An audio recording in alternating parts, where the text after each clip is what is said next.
afternoon and welcome to Phoenix Press on this beautiful, beautiful afternoon.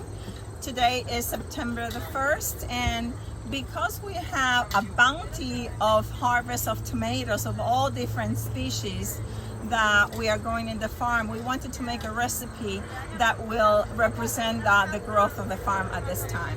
So today we are inviting you to join us and make shakshuka, which is pretty much a Middle Eastern recipe, tomato based, like a tomato stew with some herbs, some chili peppers, and eggs.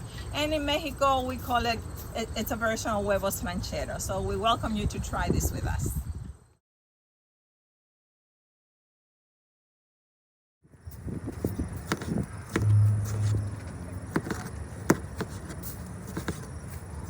Here we are continuing our recipe with shakshuka today, and what we are doing is that we are lightly sauteing some garlic with olive oil. We have 5 cloves of garlic with olive oil, and today we are adding 2 jalapeno peppers here because we like this recipe with a little bit of heat here at the farm.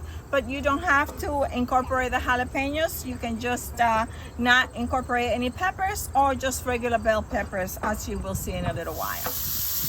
Here we have added 2 cups of peppers to the shakshuka. Here we have 12 cups of super ripe tomatoes, and these tomatoes are so-called second. I mean, they are absolutely delicious, but when they are overripe, that they are too ripe for salad or other uses, you can just use them in stews, or in this particular situation, the shakshuka. And this recipe will be amazing with these delicious tomatoes.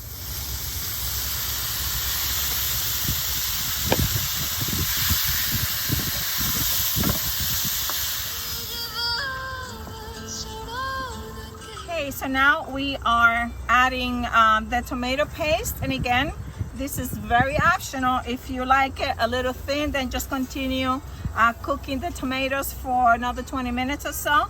Here, as we said earlier, we like a little thicker, so we're going to add the tomato paste, and we're going to cook this for about 20 more minutes. And we are also going to add the dry spices. And now we are going to be adding the dry spices to the shakshuka.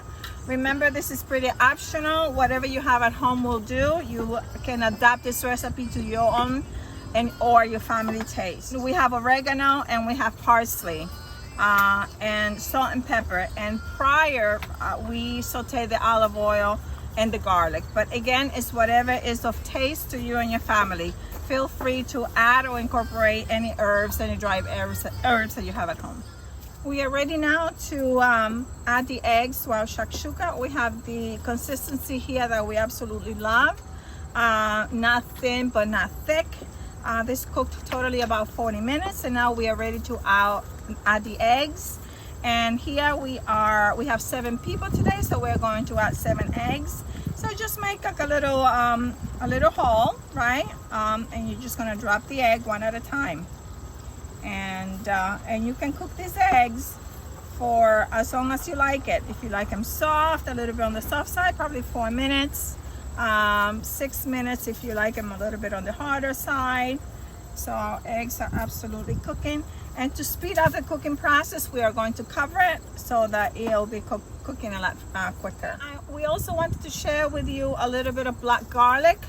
At the farm here, Celin has been harvesting amazing garlic, and she also started to make black garlic. And black garlic starts out just like a regular garlic clove or the head, in this case the entire head. And she has a special pot where she slowly roasts the garlic for 12 to 14 days.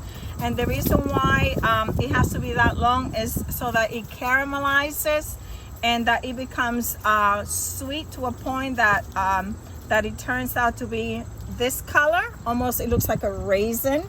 And the reason why we like to do this, and we recommend to anybody that can have this week you are going to be getting a few of these, is because it has 20 times the property of the antiviral properties of regular raw garlic.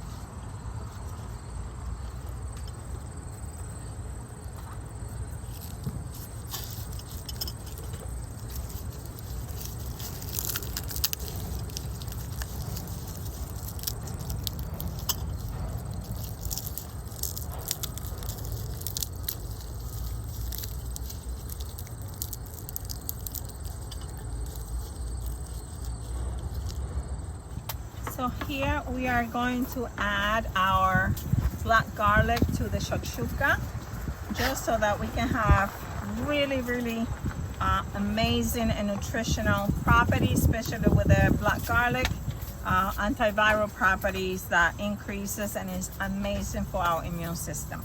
So here now we are done with our recipe. We are going to turn it off, and we at the farm today have fresh basil. So we're just going to finish this up with some beautifully fragrant chopped basil. If you have parsley or cilantro at home, or fresh onions, scallions, whatever you have at home, we just think that it enhances the recipe and the nutrition as well.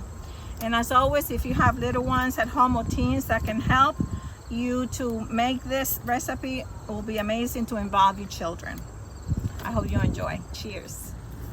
Here we are again with shakshuka and tea, and this tea is we brewed today some pomegranate and green tea to substitute for anything that obviously to cut down on the sugar and just to add a refreshing touch to this light meal. So we hope you enjoy it. Cheers.